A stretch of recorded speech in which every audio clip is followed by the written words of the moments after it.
Hi, everyone, and welcome to SoundStory. I'm Randy Karraker, and it is great to have you with us to talk about the life and times of Ray Barrett. Ray, it's good to meet you. Thank you very much for spending some time with me today. Well, I'm most impressed, and I do thank you very much for having me. I'm happy to be here with my wife and son, so we're looking forward to a great interview with you, Randy. A long time and really extremely impressive businessman in the St. Louis area. But let's go back to the beginning. Born in St. Louis, right? Born and raised in St. Louis. Yeah, I was born and raised in St. Louis. My dad had a tavern in North St. Louis, and we lived over the tavern. My dad was, my mother said my dad has a problem with drinking because it's a hazard of the trade. So that was a nice way of getting around that. And he never drank on Sunday, so we always went to church on Sunday, so that was fun. And we had a great life. My dad, of course, had to have a tavern, and that's a tough business in any way, shape, or form. And so we had a great life, really. And, my family was always together, my two sisters and myself, Mary Ann and Janet. And we made the best of it and had a great life there on Bentonville and Easton, where we lived. Before we get to your youth and your schooling, I want to talk a little bit about your dad, because I thought it was interesting. Normally, if somebody you talk about an alcohol problem, your dad must have had, if he did have a problem, an exceptional level of willpower to be able to go through Lent. You said he didn't drink during Lent, right? Right. So it seems like an alcoholic ordinarily would drink all the time. How did that manifest itself in the household? I thought it was just a norm, because my dad did drink, but he was not an alcoholic. He truly wasn't, because he could be sober when he wanted to be sober. And he's a lot of fun. He's a crazy Irishman. He does crazy things, but we had a good time. We made the best of it. We knew that we would like to have a lawn. We knew that we would like not have a streetcar going by our front door. We knew that, but we laughed about it. I'll give you one example. We're driving down to St. Bridget's for Mass, and we're singing along. Hey, we're singing along. We're just singing along. We're sitting on top of the world. Just singing along. Just singing along. I knew we were on top of a tavern, but I sang it along with them anyway.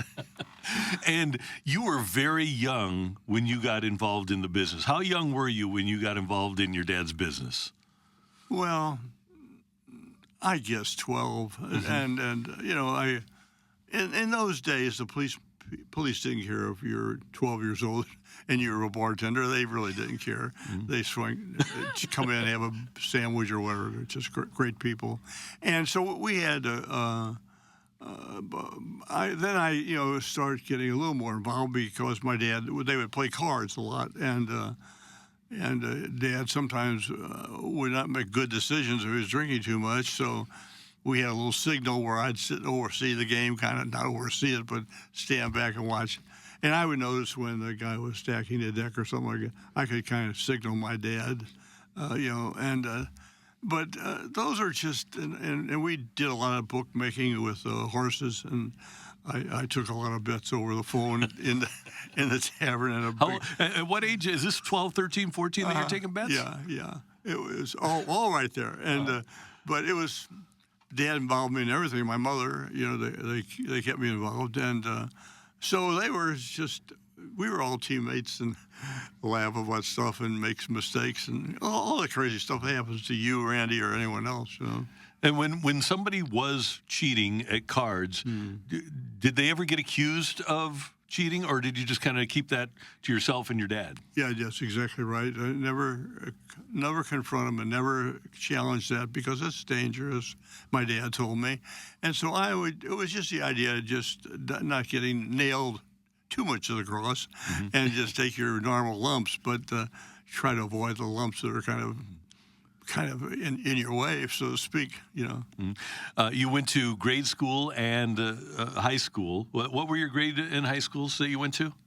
I went to St. Matthew's grade school and Spent 8 years there, and then that was 2 streetcars away from where we lived.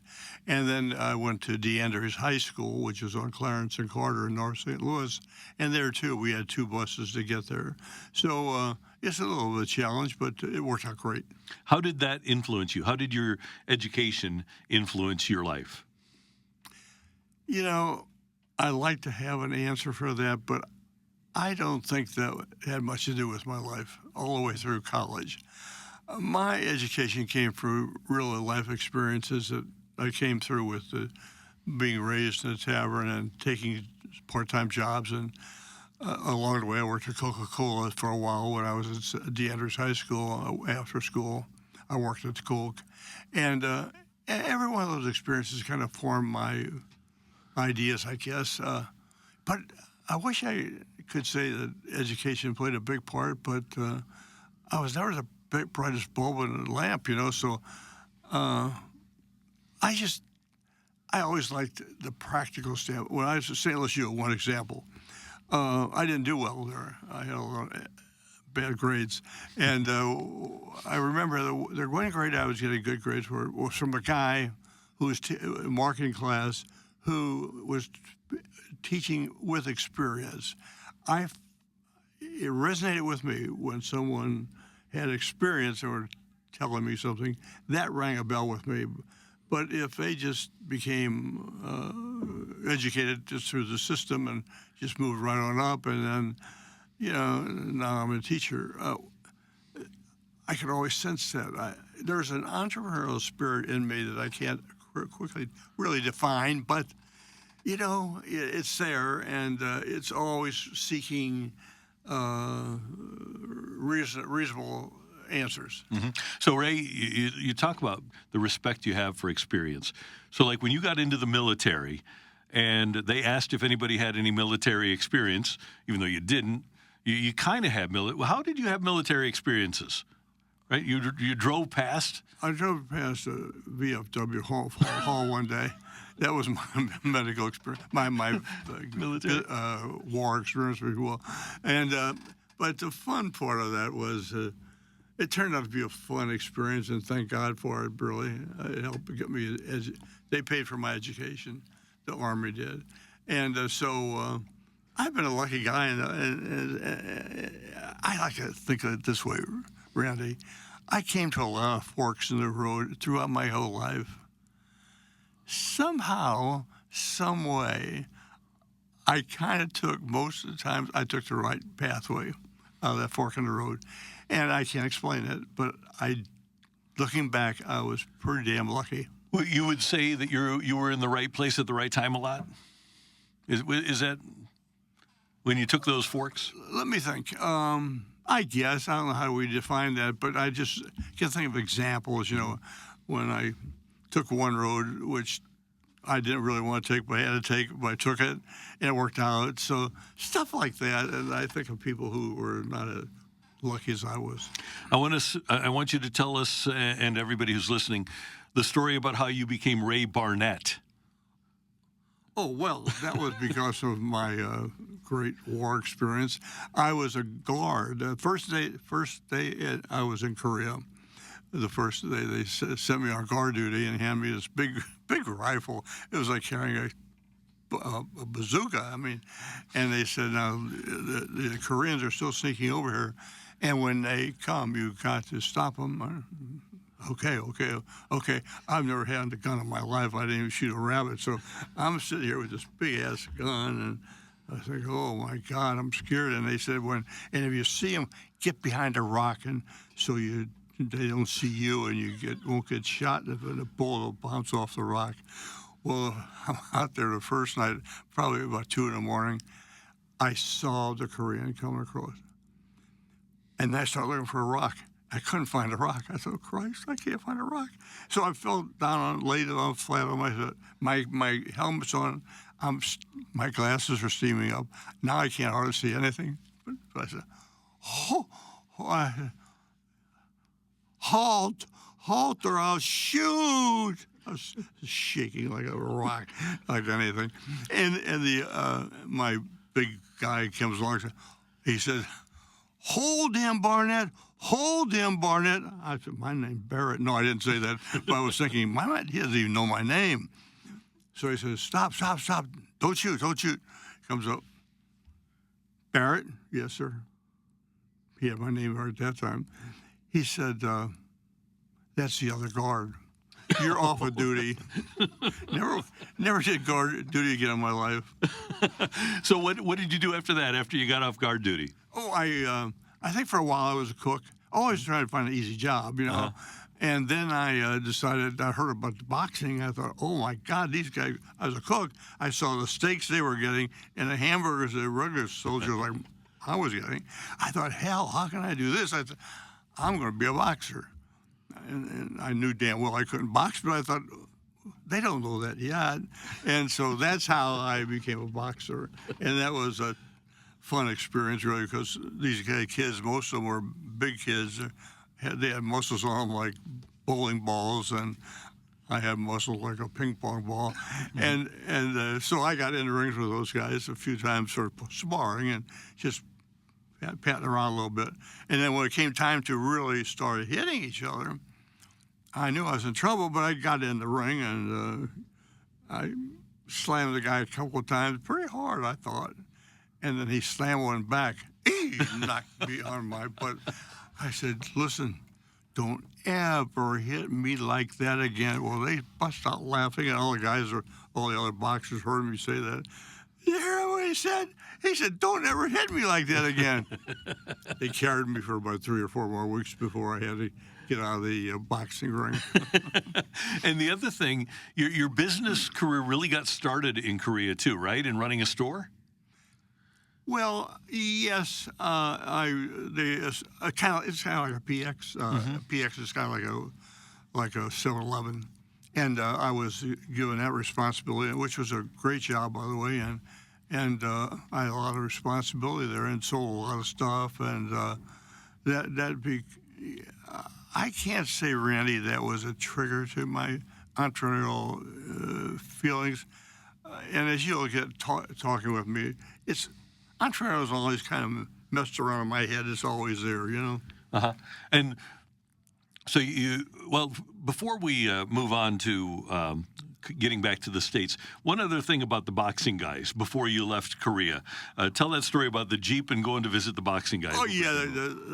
They would see, because I had that PX, or called PX, or 7-Eleven, they would come and see me, quite frankly, once a week to buy something or so.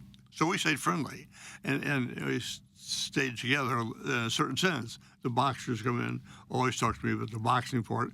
I didn't know what the hell I was talking about, but I'd talk with them about boxing. Anyway, it came time for me to rotate out. I think I got notice I was going to go out, go home in 2 days, or leave the camp in 2 days. So I told the guys who took care of all the Jeeps, and I did have a Jeep assigned to me. And I said, hey, guys, I'm leaving, and I want to say it. And the guy who is the coach of the boxing team asked me today if I'd come over and say goodbye to all my buddies, you know. So they stayed my buddies only because I kept that relationship through the PX. So anyway, I called the PX, or I called the Jeep guys and, hey, guys, I'm going to have to leave. I'm going to go visit the boxers. And they said, oh, yeah. We'll be right there. So they come in with this Jeep. They got flags all over this Jeep. I mean, I felt like a general, you know. So we go driving up there. Oh, my God. How'd you get that Jeep? What'd you tell them? What lie did you tell them? I said, I didn't tell them a lie. I just told them a half-truth. And I said, but I'm leaving. And, they were really sad in that way for that place and time. And they all shook my hand. They said, how did you do it? I said, confidential.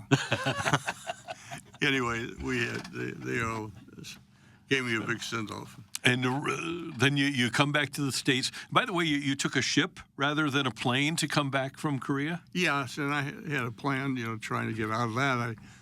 When I heard about if you have a broken something, you may fly home. Well, I immediately got some kind of a collar wrapped around my arm, and I come walking off that train, and there's a friend of mine from St. Louis, the late Mo Reavers, and Mo said, "What's wrong with you, Ray? What's wrong?" I said, "Nothing. Get a blanket, get something to wrap yourself up." He said, "You crazy?" I said, "No, I don't want to ride. I want to fly home." Come on, get on the boat. So we got on the boat together, and we had a great time on the boat. It was a long ride, but fun times, and played a lot of cars, and couldn't wait to get off that boat in Denver, Colorado, and immediately went to a place to buy clothes, and we bought 1907 clothes with big tie, big shirt, and we thought we looked like $1 million, but I'm afraid we didn't. So when you got home from Denver to St. Louis, what was the first thing you did? You finished the war? I went to St. Louis U and registered to try to get in, and because I know my track record was not good, but I thought, well, give it a shot. And I realized they were paying for it. I couldn't afford it. And went over, they accepted me, and I struggled. I'm competing against kids he's got at school 2-3 years ago, and there I am, never a bright bulb anyway, and it was tough for me. And I had to see Dean Vasquez on 2 or 3 occasions. But in retrospect, I realized he was giving me a break because I was a veteran. There were not very veterans there at that time, so I was a veteran, and he was very nice to me. He said, "Okay, Barrett, he said, "Okay, what's your excuse this time, Barrett?" I said, "Well, Dean," and I have an excuse for him, of course. But I was kind of getting on a thin line there, and I thought, hey, I better get better grades, and so I worked a little harder and did all right. And graduated. So you've had all these experiences leading up to this point before graduating. When did that entrepreneurial idea start knocking around in your head? Do you remember the first time you thought, I want to start a little business with this? At what point in your life? Was it when you were a kid? Was it? I know that you did some dances when you were a youngster. Do you remember that first idea popping into your head? Not the first one, but I think it's there all the time. To this day, I might be thinking about the studio here. Things just crop up on my mind. The one I do remember was when I worked at a tire company, and they said my job was to keep everything kind of clean, and I used some bad judgment and decided to clean the telephone by putting it in a bucket of water. Well, I got fired from that one. But when I got fired from that one, I was talking to some of the guys who worked there about getting in the tire business. So it's always there. It's always there. So at the same time that this is going on, you're wrapping up college, you're back from Korea, and you're starting a family too, right? You and your childhood sweetheart Janine got together and started a family. Yeah. That was, I think all of us went through that stage, or we go through that stage where, you're young, you're in school, you're in love, all these things just happen, and so the deal was that Janine would continue to work and I would continue to go to school, which was a good deal, until she got pregnant, which was a surprise. And anyway, so then Tim comes along, my son Tim comes along, and so I had to get a real job, and that's when I decided I was too proud to go looking for a job, so I put an ad in the Post or Globe, whatever it was at the time. Situations wanted, man with brilliance, or whatever I said. So that's how I got my first job. Good. And then I want to go to what started out as Lakeshire. How did you come up with that name for you? Let's start with this. How did you get into the sandwich business? What prompted you to decide, what, America needs sandwiches? Well, no. What happened was that I had a choice. When I put my ad in the paper, I got a choice. And I got 2 calls. One was from Continental Boiler, a very nice company, a very nice man. And the other one was from a sandwich company. And So I went and visited both of them, and I really liked the boiler company. They're nice people, and big sales job, and I'd grow and grow and grow and all that kind of stuff. And then I was interviewed with the sandwich company, and they said, "Oh, this would be perfect for you. You're going to night school now." I said, "Yes, sir." He said, "Well, here's what you can do. We start at 4:30 or 5 in the morning, loading the trucks. Then we deliver those sandwiches all day long, but we're home by 2 in the afternoon. You got all afternoon to study and do whatever." I thought, "Oh, great." So I made a decision to go with the sandwich company, called the guy from the Continental Boiler. He was not pleased, but I told him no, but I hung up, and that was over with. Now I had to go to work. Well, it turned out that I was starting at 4 in the morning, and I wasn't getting it finished until 6 in the evening. That killed the whole idea of night school. And so that was what triggered me to say, hey, if I'm going to work this hard, I can do it myself. I can make sandwiches myself. And that's how I began making sandwiches. And how did that start? How did you get people together? How did you start the company? Well, first I was a newbie. I was just came in late to this company, and there were 2 other guys who were dissatisfied. And I said, "Hey guys, you want to come with me?" Should have been the other way around, of course. But we decided that the 3 of us would go off on our own, and we figured we could make it for whatever time before we went broke. And the other thing we had to figure out was a name. As addressing your question, we're sitting on a back stoop of a place where we finally rented a storefront place where we made sandwiches, ultimately. And we're sitting there, and one guy came up with whatever name was, and there was a Lakeshire subdivision about 12 miles from where we were. Oh, that's a good name. That's how it came. And you all had distinctly different jobs. And I think that's one of the things that's really important is you have to have, and this is a thing in sports, you have to have different people that are good at different things that can combine to form a really good unit. And it seems like that was something that early on when you were building your companies that you had a great understanding of. Yeah, I really did. It was instinctive, I think, but I knew we needed a guy who handled production, ordered meat and buns and all the things you have to do that I knew nothing about. And the other guy had a lot of sales talent, and he was great in getting customers for us. And so, and I was a salesman, really. That was my strength. Mm-hmm. And administrative-wise, I'm kind of good at that. And so those 2 talents applied to the other 2 guys.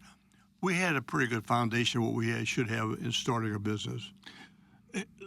And as you got things started, was there a competition, or was this really the start of what we see so many different sandwiches at so many different places now? Did you have like a template to follow, or were you just kind of starting something brand new? Well, we're starting something brand new, but we kind of had an idea from the other place where we were working, mm-hmm. where the meat was, if you will. And so there was no problem. I remember, I'm jumping ahead a little to give you an idea. In Baltimore, Maryland, when we opened a franchise there, I remember in one single day I have 14 new accounts. So we had that ability to learn how to do it and then to really apply it. One mistake we made early on when we walk into a tavern, let's say, mm-hmm. I have a tie on, of course, looking like $1 million, and I said, "I'm right. Whoa, who are you?" Oh, they got scared as hell. I mean, they thought I was a detective or something. What kind of guy is this walking in a tavern with all this stuff on? They thought they were, oh my God, them FBI. And I learned very quickly. When I walked in taverns after that day, I carried my oven and my sandwiches in each hand. They immediately identified me as a sandwich man, and no worry about something else. And by the way, that helped me get a business. Yeah. By the way, I want you to tell the Baltimore franchisee story. We'll get back. We'll go back later. But the time that the Baltimore franchisee called you and said, "Hey, you're always going to be there for me, right?" Yeah, exactly. And we meant that. And when we brought someone on, it was a responsibility, a very big responsibility, because we're taking on someone's family, and we knew that. I knew it especially. And, of course, it was my job to get the franchises. So now I got these franchises, and I told them, hey, gosh darn it, let me tell you one thing. If anyone starts competing with you too toughly, if you get in a problem, you call me. Morning, noon, or night, I'll be there. And great. So anyway, the phone rings. Ray, yeah. I'm here in Baltimore. Yeah, Joe. His name was Joe. And he said, I've got a problem. I said, doesn't make a darn bit of difference, Joe. Whatever you need, brother, I'll be there. He said, well, would you come up maybe tomorrow? I'll come up anyhow. I'll be there. And what's the problem, by the way, Joe? My wife has fallen in love with a vacuum cleaner salesman in the building next door. I told her, okay. I hung up. Now I get that's crazy. Now I get my ticket on the airplane. I'm on that airplane, and I'm about 10,000 million yards in the air, I guess, or whatever you call it. And I'm thinking, oh, my God, what am I doing here? What am I doing? What do I know about a divorce? What do I know about this? So anyway, I went there and sat and talked with them, and of course they got the divorce. No, I'm just kidding. But they did well. But it was, I thought I'll be a little more careful on my commitments. Mm-hmm. But I knew that it was out of my. I knew right away it was out of my range, mm-hmm. But yet I had a commitment. So. And he knew, and that's important. He knew that your word was your bond, right? That exactly. If you said you were going to be there, you were going to be there. Exactly. So you mentioned that you walked into taverns with ovens, and that's another story that needs to be told, is because not only are you very entrepreneurial, but very creative. Talk about the ovens that you helped create. Oh, yeah, that was fun. That was the foundation of our company, really. And what happened was that we could buy those infrared ovens, they're called. They accommodated about 4 sandwiches, and you could buy them in Wisconsin and a couple other places, which we did initially. Mm-hmm. But I quickly recognized and realized that maybe if we could, instead of sticking your hand in a hole to put your sandwiches in the box, maybe if you could take the top off, it would be easier to reach, just like your grill at home. And as simple as that. I do realize that I know I've had several inventions, but they're all kind of simple, and some are so simple that they don't last very long, and I got a bunch of them in the basement right now. But anyway, but everything is really that oven became the foundation of our success. Yeah. Can you think of an invention that you have in your basement that you thought, this is going to change everything? Oh, absolutely. Well, give me an example of one. I'll give you 12 examples. Okay. No, I'm just kidding. Just kidding you. One that comes to mind is when you have this is going back a few years, when you had little babies and you put on the diapers before you go to sleep at night, and you put the pin in, and about 2 in the morning, the pin pops open and sticks the baby, and the baby starts crying, of course. So I thought, what if we could come up with an idea that pin wouldn't stick the baby? So I thought of a pinpoint pin, a pinpoint. You just press the fountain pin or whatever you have, and the point recedes when you press the button. I thought, now the point of it, put that double safe safety pin. That's what it's the name, double safe safety pin. I can see it right now. And so I'm huffing and puffing and blowing and going and happy. And some damn fool came up with Velcro. Oh, darn. Who would have thought that would get invented? Yeah, stupid. Why don't you wait a year or two? So, Ray, as you're building Landshire, and before we get to that, because I've told your descendants about Lakeshire, and they're saying, wait, Landshire? How did Lakeshire become Landshire? Politically, no, legally. Here's how it would happen. We're huffing and puffing. I got a phone call. They said, it's from New York, a board and milk company. I said, I thought they want us to buy their cheese. What is it? Yeah. And so I took the phone call, of course, it was an attorney, and he said, hey, Ray, he probably called me Mr. Barrett, but what difference? He said, hey, Ray, we have the name Lakeshire, and we registered it 40 years ago, and you're using it, and it's not right. And he said, what do you think about that? And I said, well, I think I'll change his name. So anyway, I went home that night, and I thought, well, I was nervous because I took the name for Lakeshore, and I was franchising that name, by the way, giving them authority to use it, which of course was all illegal. Didn't know at the time. But anyway, I thought of Lakeshore, and I thought, well, what if I took the K&E and changed it N and T and make it Land? What would he think about that? So I called him first thing that morning, and I talked to the attorney, nice man. I said, sir, what about Landshire? He's no problem. I said, sir, what about all my signs I have up? He said, when it comes time to change them with no rush. And that was the end of it. That's amazing. That wouldn't happen now, would it? No, never. So that's fantastic. So at the same time, you've got this burgeoning business, and it's growing. You're also growing your family. So tell us about those times where, on one side, you're going to the office every day, you're moving around the country, you're building a great sandwich business with all the franchisees, and at the same time, you've got the family growing too, right? Yeah, and in that area that we're talking about, family, my current family, my wife Diane's here today. I had two beautiful wives, and that made a big difference. What made the big difference for you? It's the support. They recognize I have to go. Yeah, I have to work. They recognize that, and they never, ever complained.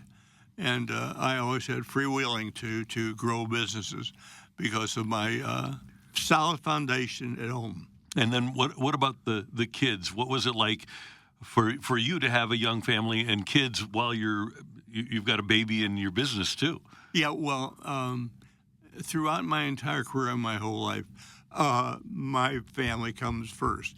And I was available for my kids all the time. I went to baseball games. As a matter of fact, I wore a hairpiece for a while. And I went to a game, and I was coaching these kids. And I said, and guys, let me tell you something. You did good. It was a hot day. You did well, and we'll get them next time. And so, in my anxiety, or whatever you call it, I was talking to these kids, trying to cheer them up. I took my hat off, and my hair was in my head. I'm telling you, those kids started screaming, and one of them ran away. As a matter of fact, one of my nephews, or what he was, my late brother-in-law, Mike Shanahan, said, my son has never recovered from that Ray. You've ruined him for life. He was talking about Michael Jr. What was your relationship like with Mr. Shanahan? I, as a media person, obviously he was the chairman of the Blues, and I had a great appreciation for him, and we're going to tell your Jack Buck story later. But Jack Buck introduced me to Mike Shanahan. You guys, knowing you for the few minutes that I've known you and knowing Mike, you guys must have had a great time together. Yeah, we do, because Mike had a great memory, great personality, and a great sense of humor. He was just a dynamite, phenomenal, talented guy. His son is like that, Mike Jr. But anyway, Mike and I just, it was just a brother-in-law, sister-in-law. We did everything together. Went on vacations together. We did everything together. So, and then ultimately, I was on the board of the St. Louis Blues, and Mike was on one of my boards. So we just had a wonderful, fun relationship, and he had such a great sense of humor. I mean, you can't help but laugh when you're with Mike. He told me a story one time that a guy was going through the neighborhood on a Saturday morning selling manure mulch, and the guy came up to the door and said, hey, do you want to buy, do you do any gardening? Do you need to buy any manure? And Mike said, no, but my neighbor across the street, he'd like the whole truck. So he bought the whole dump truck full of manure and had it dumped on the guy's driveway. Yeah. That's so quintessentially Mike Shanahan, isn't it? Yeah, oh yeah. I mean, he was so fun, and of course my sister Marianne, and I have two sisters I mentioned earlier, Janet and Marianne, and Marianne I saw her 2 nights ago at our house for dinner, and my sister Janet, she's having some medical problems right now, but she's doing great, and her husband was Otto Klingler, and Otto was a guy with Monsanto for years, and so we just had just a great normal family. And Janet and you were really good friends, right? Because you were quiet and shy as a youngster, and she was kind of like your spokesperson. Still is. She's great. She's fun. And when she comes over, Diane can't get over her because she never stops laughing when Janet tells some of our old family stories. You did what? You know, how could you do that? And so it's just been, Randy, it's been a good life.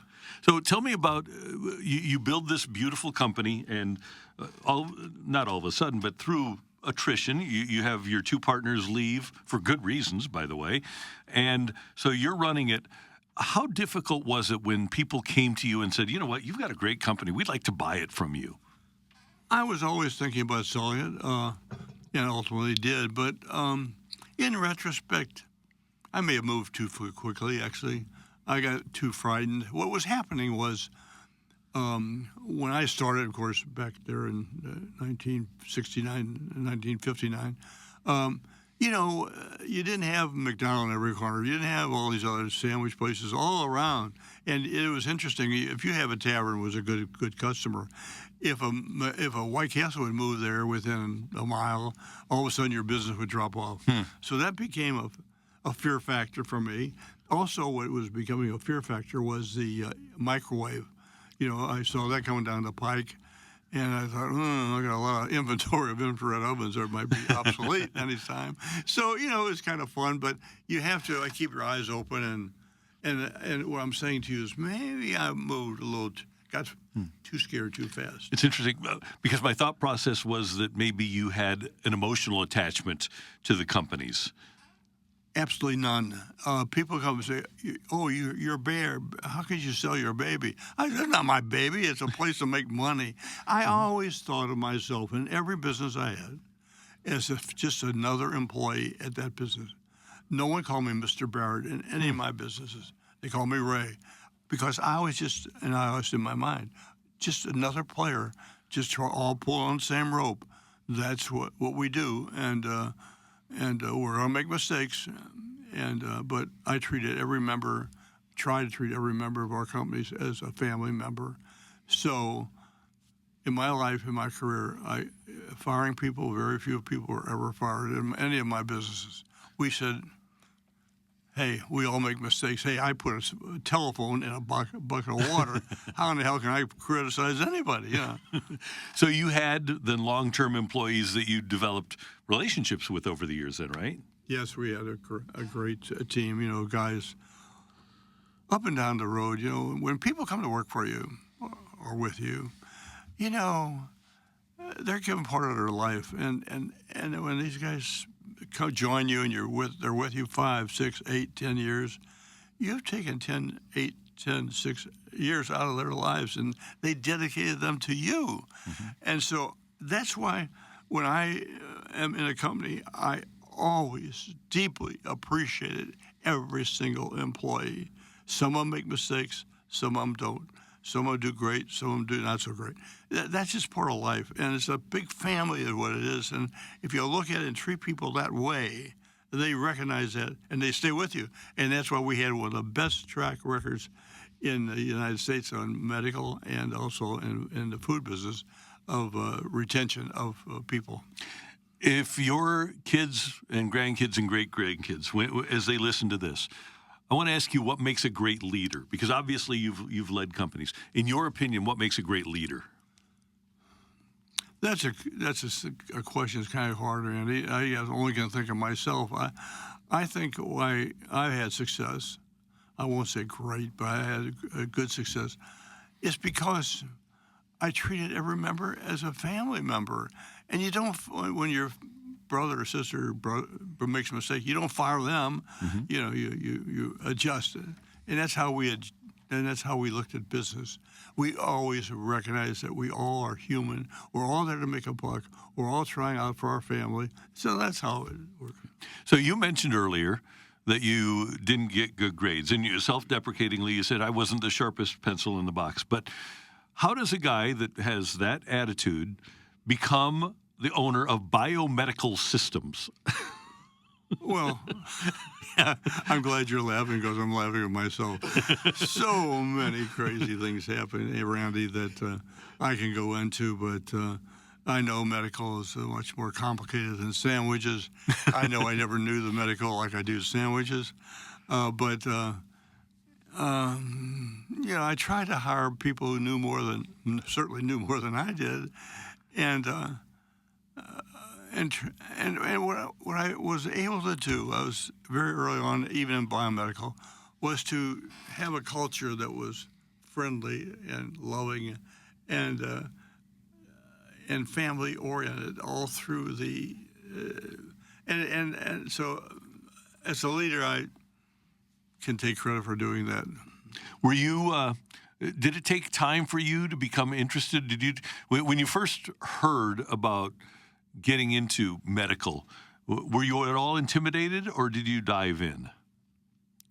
Well, I wasn't intimidated because I couldn't understand the language.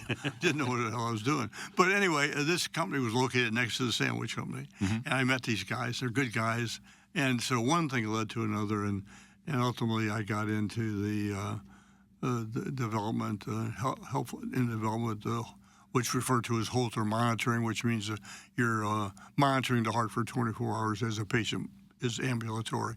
So it's a slow process education-wise. I still think to this day, I knew the sandwich business better than I did the medical business.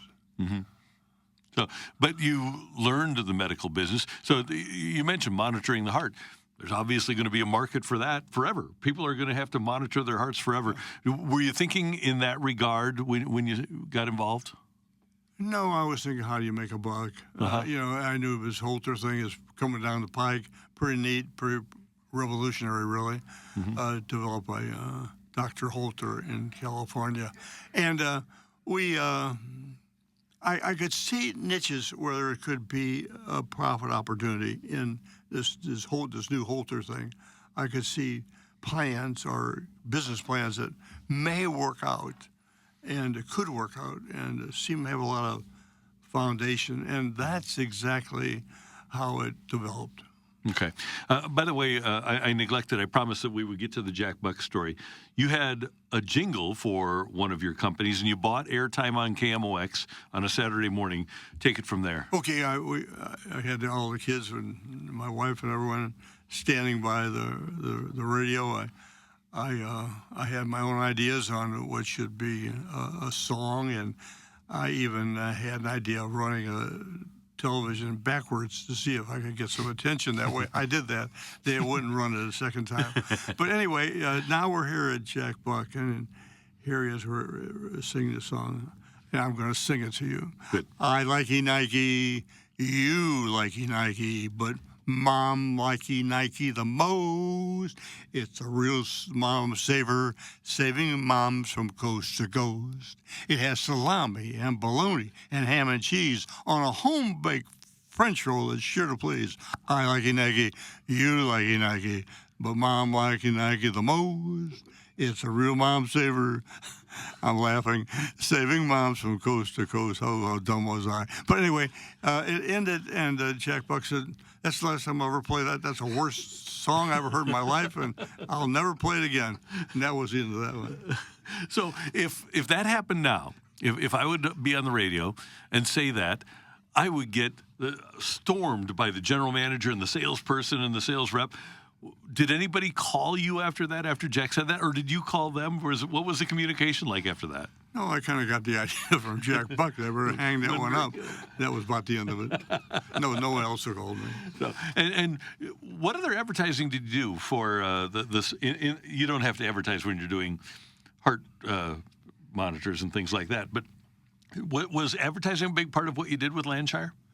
No, it wasn't. We were kind of behind the times on that, too. We went to some of the big firms at that time, and I never had the money really to do it right, and really didn't have the people around me to help me do it right. And that's the downside of being an entrepreneur. You should know your limitations, and some of us don't. Mm-hmm. So that's how I see it. Are you amazed now with all of the sandwich companies and all of the sandwich advertising? Is first of all, the number of sub stores out there with Firehouse and Jersey Mike's and Subway and all of them, Jimmy John's. But then all of them do a ton of advertising too. Are you amazed by the sandwich industry now at all? I think I am. I kick myself in the butt, really, for not seeing the opportunity in retail sandwiches. We had it right there on Manchester Road. We had a great place to sell sandwiches to take out. We were making sandwiches anyway. Why didn't I have the mind to say, hey, Ray, why don't you try retailing, change the name a little bit or whatever you want to do? That bothers me to this day. Does it really? Yeah, it really does. Because the market is incredible, isn't it? And you know what? I think, well, think about this. The time we're talking about, we didn't have turkey sandwiches, did we? We had, like, when I was a kid, we had Braunschweiger and we had salami and we had bologna. We didn't really have turkey sandwiches until the last, 30 years or something like that? Yeah. So the industry has changed a lot, too. Oh, gosh, yes. It's changed so much, but, of course, I've been off that track for a while, so it doesn't impact me any, but I do sit back and think, why didn't you think of this? Well, where was your head? I do know that early on we went and visited a couple of those fast food places like Tommy John's or what they're called, and there was a big failure rate at that time for those type of stores. And I didn't want to go there. We're very protective of our people, our families, our commitments that we make to people. It's really a heavy obligation. It never felt hard on my shoulders. I just knew the right thing to do. Okay, so we've gone back. So you sell Lanshire, you get into biomedical. Biomedical is rolling, and a couple of years before you actually divest, I want to know, because I'm intrigued. I want you to paint the picture of the meeting, not the one where you actually sold, but the one where the group of people came in and expressed interest in buying biomedical. Well, I think what happened was that when people came in to buy, I was doing a favor to a guy, really. He had a company that buys companies, and I went in and I said, "Oh, sure, come in. I know the pain in the butt, but we brought these people in and we went through our whole presentation, which takes about a day, really." But it was a favor to a guy who just took this job trying to help sell companies. And as it turned out, 2 years later, I get a call from one of these guys who was with my friend, and said, "Hey, I'm Fred Jones," where his name was, and I was at that meeting when you were nice enough to show us how you do business. I'm not chairman of the board of the largest company in the United States in this area, and we'd like to talk about buying your company. And so by doing that favor resulted in the sale of biomedical. So by being a nice guy, if you will, that it turns out to be really rewarding. So, and you mentioned that you don't have emotional ties to companies, but was it difficult for you to make that decision to divest? No, I was convinced. I should not have been so confident. Maybe like I said earlier, maybe I should have held on a little longer. But no. Once they're gone, I had no problem. When I walked away, I was going on to the next thing. And there was no selling your baby attitude in my mind at all. None of that connection, personal connection. It was a place to make money. It was a place to make a living. It was a place to help others. But that's it. So then, without getting into the financials, do you just have a number in your head and you say, okay, if this is the number, I'm going to do this? Is that the way it works, or is it a negotiation process? How does the process of selling a big company like that work? Luck, I swear to God. And I kind of avoid these kind of answers because there's no answer for me. They made an offer to us, which was substantial. This guy who called back and said, "Hey, Ray, we're a big company from Sweden. We want to buy all companies like you. That's great. And they hit me with a number. I don't know if it's proper to say the number. It sounds kind of braggadocious. You don't have to, no. It's not braggadocious, but it was substantial, unbelievable. I thought, is a bluebird blue? Yes, I'm interested. And so that's how it works. Good. So then you move on from that, and like you said, you have accomplished so much, and there have been so many great entrepreneurial achievements in your life. But I'm right now holding a box of Callaway Chrome Soft triple track golf balls. And first of all, when did you start golfing? How old were you? You think? I never did start golfing. I really didn't. You had a group of guys. Oh, a guy, Bill Suntrup, to mention, like me mention his name. He cheats a lot, but anyway, I play with guys for 9 holes, and that's about it. And to give you like what would I shoot with 9 holes? 60. Oh well, but do you have a good time with the guys? Oh God, yes. Oh my God, yeah.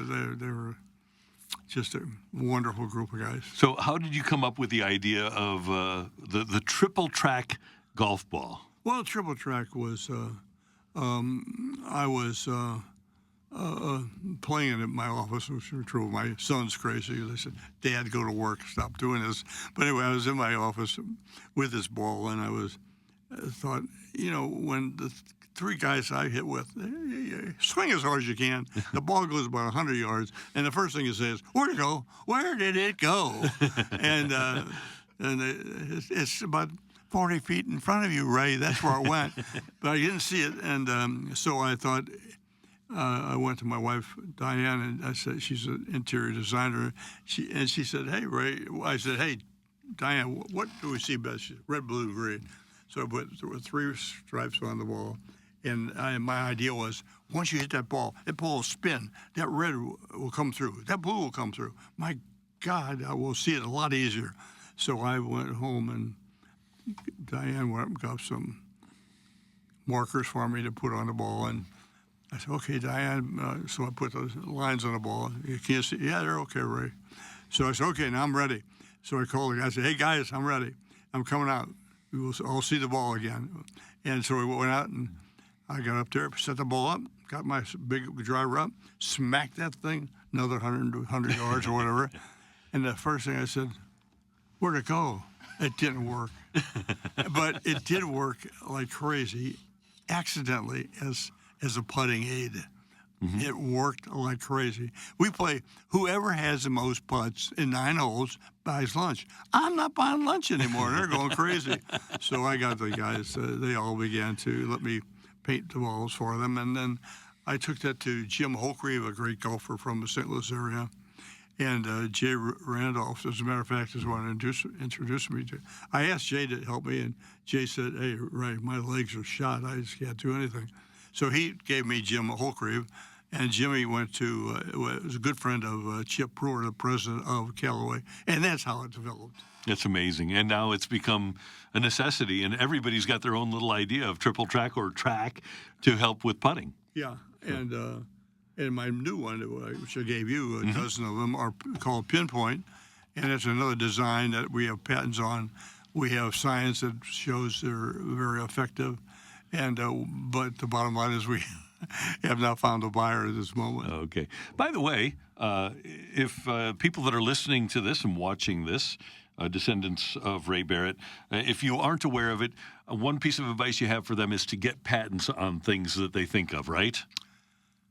Yeah, and it's an expensive process, so you have to be a little bit careful because it really does get expensive, and so.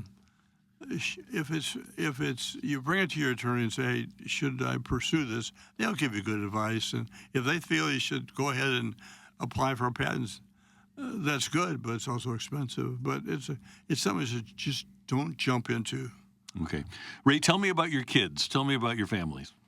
Well, Tim, Dan, and Pat are my 3 sons, and we together spent about 100 years there, or a little more than 120 years together. And not many people give that. I was with my kids from the day they were born, damn near, till now. And so they we put a lot of years in there, and that's where it developed, a lot of effort. And what are Tim, Dan, and Pat doing now? Oh, they retired with me. Oh, great. Oh, yeah. Well, of course, like Tim now is 60-something years old, and And he put 40 years in at biomedical, and Dan same way, and Pat the same way. So, these guys all were well rewarded at the end of the day, but they all worked hard, and they all adhered to the principles that I've established at my companies. We are all business when we're there. We're all family, but we're all business, and they all adhere to that way of doing business all the years that we were together. I can say this, may get a kick out of this. I can honestly say that in all those years together, and that was a lot, 120, we never had an argument. Wow, that's great. A disagreement, yes, but never went home mad, and never discussed business at home. And then your lovely bride, Diane, and son, Brick, are here with us today. Tell us about Diane and this family, too. Well, I'm going to tell you something. That's what I said very early in this conversation, how lucky I've been to Diane lost her husband, Don Breckeridge, a great guy, died of a lung disease. Janine, within a year of that time, died of a lung disease, quite different. But I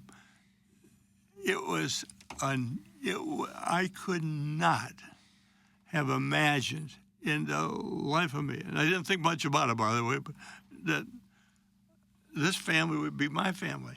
It was amazing. I mean, you don't write this out. It just happens, and I've been so lucky because we are all one family. And they're truly all one family, and we love each other, and we've had so much fun. We've had so much fun together in the 16 years we've been together too. So it's been a fun time. We all know luck plays a part in everything. We know people who have not been as lucky second time around. We have been very lucky and very blessed, and we understand it, and we're appreciative of it almost every day. Okay, a couple of fill in the blanks. The key to Ray Barrett's life has been blank. The key to my life has been it's a gift from God. I've just had a natural instinct to love people, and when you love people, it makes it a hell of a lot easier to do a lot of things, because you have to realize we're all dum-dums in so many ways, and so that's my. Okay. My favorite business has been blank. My favorite business has been Landshire, because I grew up in that business and learned a hell of a lot from that one. Grew it to a major, major, major company with 37 franchises throughout the United States and Venezuela and other places I shouldn't have been. But in any event, it was a great learning experience. And, I remember going to the attorney's office. This is early on. And I said, he's a bright guy. I said, irregardless,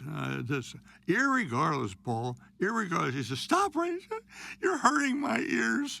Don't say irregardless another time. That's one lesson I learned in being a new business. Ray Barrett's greatest achievement is blank. And this can be business or family or whatever the greatest achievement for you that you're most proud of. For sure. I mean, I'm so proud of what we've been able to do with our successes for our families. Our families are all healthy, and I said, come back to you, Randy, a number of times, and seems like I must go around circles here, but boy, oh boy, you can't imagine how good I feel right here, knowing that what I've accomplished has been good. Could have been better, but was good, and but never at the expense of someone else. No one was ever taken advantage of, directly or indirectly, from any business deal I ever made. My word was my bond throughout my life. My father taught me that, and so I adhere to that. And a couple more things. If you could take an experience of yours that has been so important that you can pass along to your grandkids, great-grandkids, people that are watching this today, what would you want them to learn most from Ray Barrett? Look for the strengths in people, not their weaknesses. Look for their strengths. Don't bother with their weaknesses, because we all have them. and forgive them for what they may do, but love them and just do that. Just understand they're just human like we all are. We're all dummies in a lot of ways. And we are. And then finally, Diane is here. Diane means to Ray blank. What? My lifesaver. She takes care of me morning, noon, night. Right now I've got a little difficulty here physically, but I mean, I can't go 3 feet away from my chair. Oh, you okay? Okay. She watches over me like a. But that's just an aside because that's current. It's been a beautiful, wonderful second marriage. And by the way, I want your, and I know your kids and grandkids, when they get the opportunity, they have to read the book Brainstorm with a Fun Entrepreneur, because you are a fun entrepreneur. You've made, I can tell, and we've known each other for a little over an hour here, but I can tell you've made things fun for the people that you've been around and the people that you've worked with and the people that you've become friends with. It seems like fun is a common thread that runs throughout your life. Absolutely. You know, the alternatives are not there for me. You know, I've got a great family, and it's just instinctively I want to make things better, you know, and make things not so bad. And that's just something like Randy, you and I could go around talk about all day long, I'm sure. You know, it's just instinctive, really. So much of my stuff is instinctive, and I really believe that. Well, it has been great to meet you and great to relive your life story, Ray. Thank you so much. I've enjoyed it immensely, and I hope that all of your descendants enjoy it too. Well, Randy, I'm telling you, I'm so impressed with your facilities here. I'm so impressed with you. So nice to meet you. I know your reputation is fantastic in the sports world, and I'm just delighted to be here. Thank you, and thanks for tuning in.